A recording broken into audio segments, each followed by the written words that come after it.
कैसा लग रहा है आपको?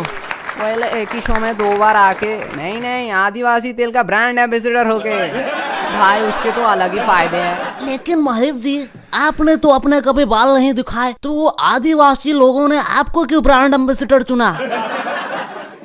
अरे वो लोग मेरे सिर के बाल थोड़ी देखे। अरे मैं तो दाढ़ी कह रहा था, तुम लोग क्या समझ रहे हो?